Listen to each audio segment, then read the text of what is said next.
Okay, so this is day 4 of the Table Topics 30-day challenge. First one, have you ever regretted something you did not say or do?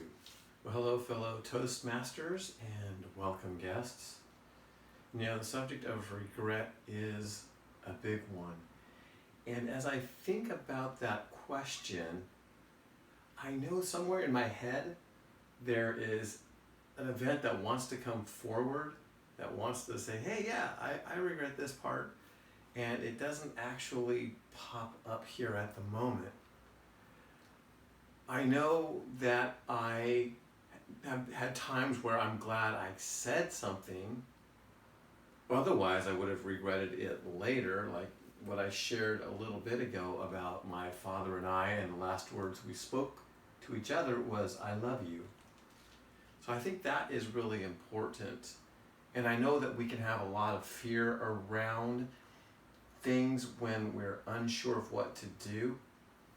But it seems to me that a lot of times in those situations, if we just trust our guts and we go for it, we take that step of faith, if you will, it seems like things tend to work out. Madam Toastmaster, minute 17. How many of your friends would you trust with your life?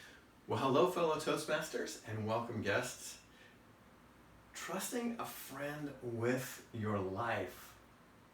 Now in the Bible it says that there is no greater sacrifice than laying down your life for a friend.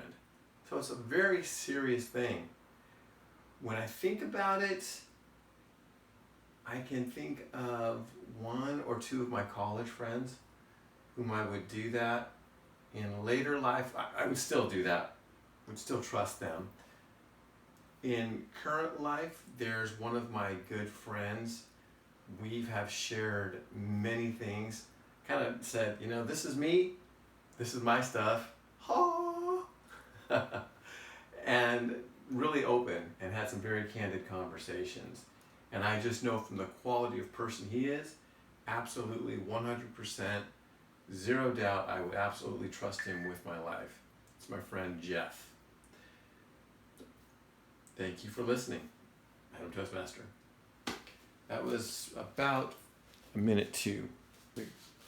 Okay, what is the greatest peer pressure you ever felt? Well, good evening, fellow Toastmasters, and welcome guests. Peer pressure. You know, when I first heard the question, my thought initially was thinking of junior high school or high school.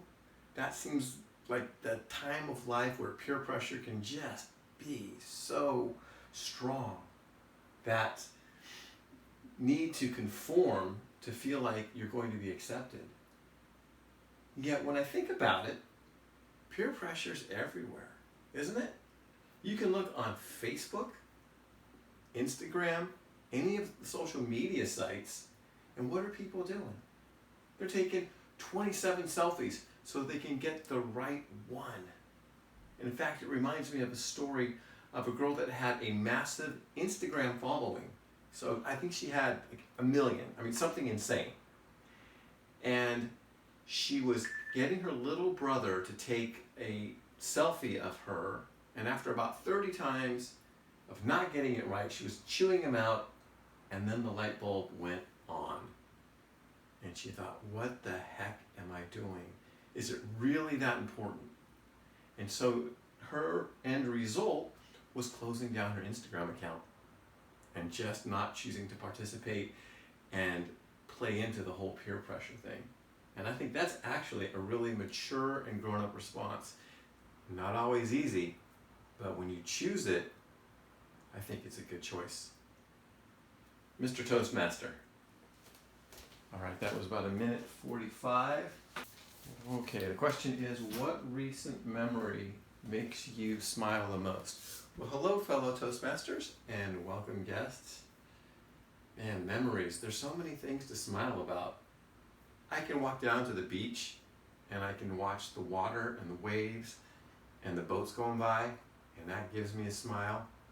I can be watching the seagulls play or war with one another about who gets to eat what, or who's patch of sand. Who gets to claim that patch of sand on the beach where they're fishing? And then, of course, there are just the moments of watching people on the beach, too. You see the little families running along. I see the fathers with their little ones, and I just think back to when my kids were that small and thinking how precious it is to have a baby that's that age, where everything's so new to them, and you're making all those memories. And at the end of the day, when you take them home and they're so tired, they fall asleep in the car seat on the way home, and then you get home and they're asleep. And they're so little, and their faces are so innocent. And you scoop them out as quietly as you can, as gently as you can. Walk quietly into the house. Take them to their little crib. Set them in. Sometimes you sit back, just look at them for a minute. Just think how blessed you are. Those are things that make me smile. Madam Toastmaster. All right, that was 1:35.